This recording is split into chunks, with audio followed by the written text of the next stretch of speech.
Assalamualaikum, 大家好，欢迎回到 Ferda Fei Channel。Selama ini aku buat video kayak tips mendapatkan beasiswa, macam-macam beasiswa, dan lain sebagainya. Nah, tanpa kita sadari itu ada beberapa hal yang bisa menghambat kita untuk bisa mendapatkan beasiswa gitu kan.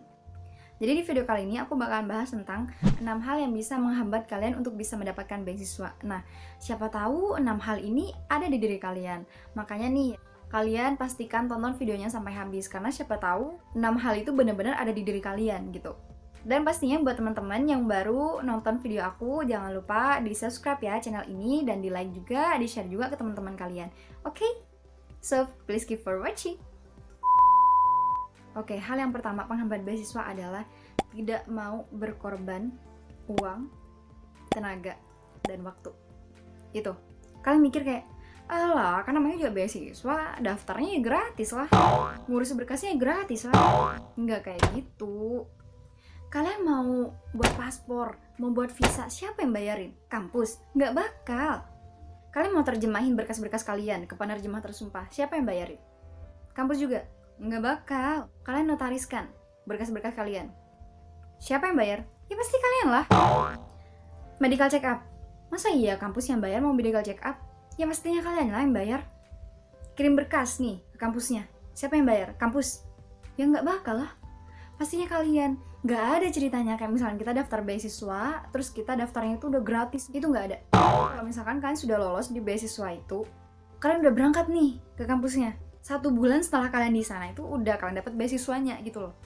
Nggak ada ceritanya kayak misalkan kita daftar beasiswa ke kampus itu masih belum kita diterima atau enggaknya, belum tahu kita lolos atau enggaknya, terus kampus udah mau ngasih kita duit buat kita ngurus berkas-berkasnya. Nggak ada. Makanya kalian harus korbanin uang kalian dulu gitu loh. Budget daftar beasiswa itu juga udah aku bahas di video aku, kalian bisa tonton videonya.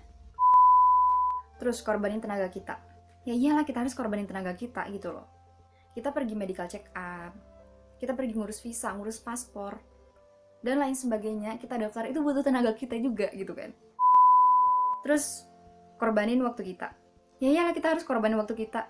Kalian masih mau pikir kayak, aku mau malam mingguan nih, nggak ada waktu buat cari informasi beasiswa, nggak ada waktu nih buat daftar beasiswa, aku mau main sama temen, aku mau pergi nih. Nggak ada. Kalian juga harus ngeluangin waktu kalian daftar beasiswa. Kalau udah semuanya, kalian mau jalan-jalan kemana ya, ke seluruh dunia ya, atau kemanapun, bisa aja. Yang penting kalian selesain dulu berkas-berkas, mau udah dikirim. Kalian bebas mau pergi kemana, mau malam mingguan ya, mau pergi kemanapun itu bebas. Nah, hal kedua penghambat beasiswa yaitu kalian malas cari informasi. Padahal informasi itu di mana-mana.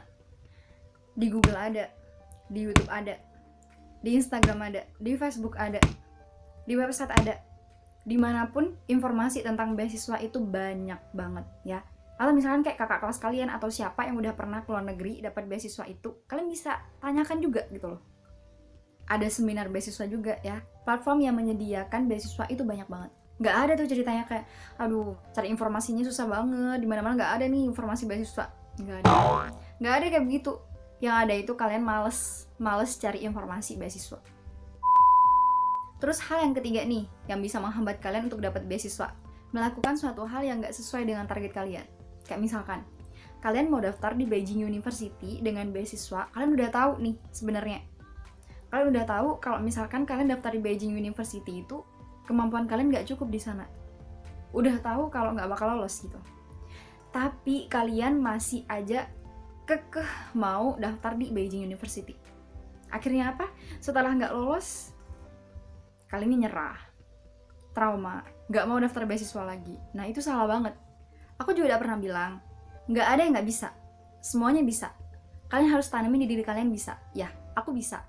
Tapi kalian juga lihat-lihat kemampuan kalian sendiri. Jangan sampai setelah kalian gak lolos, setelah kalian gagal, terus kalian akhirnya nyerah, trauma, gak mau daftar lagi. Nah, jangan sampai kayak gitu loh. Kalau misalkan kalian punya keyakinan nih, aku lolos di beasiswa ini, di kampus Beijing University aku lolos. Sampai pada akhirnya kalian gak lolos, tapi kalian gak nyerah dan kalian mau daftar lagi. Itu gak apa-apa kayak gitu. Nah, tapi ada beberapa orang juga yang dia udah nggak lolos, akhirnya trauma, nggak mau daftar lagi. Nah, itu yang salah gitu loh. Makanya yang kita harus tahu gitu kemampuan kita di mana gitu. Sampai kita nemu universitas mana yang cocok untuk kemampuan kita. Nah, tips yang keempat nih. Ini ada hubungannya dengan yang ketiga tadi. Gampang nyerah. Untuk pertama nih, teman-teman yang daftar beasiswa. Kayak misalkan, udah kita ngeliat nih, persyaratannya harus ada HSK, persyaratannya harus ada TOEFL, persyaratannya harus bisa bahasa Mandarin, dan lain sebagainya. Akhirnya, setelah kalian lihat persyaratan itu, kalian nyerah. Aku nggak mau daftar beasiswa, takut. Beasiswa itu bukan cuma satu itu. Beasiswa itu masih banyak jalurnya. Masih ada beberapa beasiswa, full beasiswa juga masih banyak gitu loh. Bukan cuma itu doang, jalur itu doang, bukan. Jadi setelah kita tahu persyaratan di jalur itu harus ada HSK, sedangkan kita nggak punya HSK, ya udah kita cari jalur yang lain gitu loh, yang nggak ada persyaratan untuk kita ada HSK gitu. Dan pastinya kalian jangan nyerah. Ingat, masih banyak jalur beasiswa yang lain ya. Jalur beasiswa full yang lain itu masih banyak. Nah, hal yang kelima nih, suka menunda. Biar kalian tahu nih, kuliah ke luar negeri itu ada batas umurnya. Misalkan S1 batas umurnya 25 tahun. S2 batas umurnya 30 tahun gitu ya. Ada batasan umurnya biasanya. Kalau kalian nunda, yang kita tahu umur semakin tahun, tambah tahun, itu tambah juga umurnya. Nggak ada ceritanya kayak kita tambah tahun, umur kita semakin muda. Itu nggak ada. Karena sekali kita nunda 1 tahun aja, itu udah nunggak ya umur kita ya. Udah semakin tua umur kita. Dan semakin kecil juga kita dapat beasiswanya gitu. Dan kalau misalkan, tahun ini kan aku nggak lolos, ya udah deh aku mau persiapan HSK dulu. Aku mau punya sertifikat HSK dulu, aku mau bisa bahasa Mandarin dulu, aku mau belajar dulu deh bahasa Mandarin 2 tahun, 3 tahun, baru deh aku mau daftar beasiswa S1, misalkan gitu. Kalau misalkan kalian nggak lolos ya di beasiswa tahun pertama kalian daftar beasiswa itu, tahun keduanya kalian harus daftar lagi. Nggak perlu kayak kalian nunggu, kalian harus ada HSK dulu, ada TOEFL dulu, bisa bahasa Mandarin dulu, nggak perlu nunggu ya. Tapi jangan lupa diselingin juga gitu loh.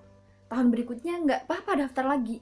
Walaupun misalkan kalian tahun berikutnya nggak lolos lagi misalkan. Daftar aja terus setiap tahun gitu loh. Tapi diselingin juga kalian belajar bahasa Mandarin dan ikut ujian HSK juga gitu loh. Nah jadi jangan nunggu kalian punya HSK dulu, bisa bahasa Mandarin dulu, baru daftar beasiswa. Itu salah banget gitu loh. Siapa tahu rezeki kalian ya kan? Karena emang ada banyak banget jalur beasiswa yang nggak perlu HSK ya. Itu banyak banget gitu loh. Selagi umur kalian masih muda, daftar aja terus setiap tahun sampai batas usia kamu gitu. Nah, yang terakhir nih. Sombong, akhirnya pilih yang instan. Wah, aku udah ujian HSK nih. Nilai ujian HSK aku 300. Bener semua. Udah sombong banget, akhirnya apa? Nggak jebol dia beasiswa. Karena kenapa? Berkasnya kurang. Terus akhirnya maunya yang instan. Instannya gimana? Udah mikir, padahal ujian HSK aku udah nilainya 300, udah bener semua, tapi kok masih nggak lolos, misalkan gitu. Akhirnya apa? Kalian carilah agen. Suka yang instan, kalian daftar lewat agen. Si agennya nipu kalian. Nah jadi itu aja beberapa hal penghambat beasiswa. Semoga hal-hal yang tadi aku sebutin itu nggak ada di diri kalian. Untuk teman-teman nih yang berjuang di beasiswa, semangat, kalian bisa. Jayo. Thanks for watching. 再见。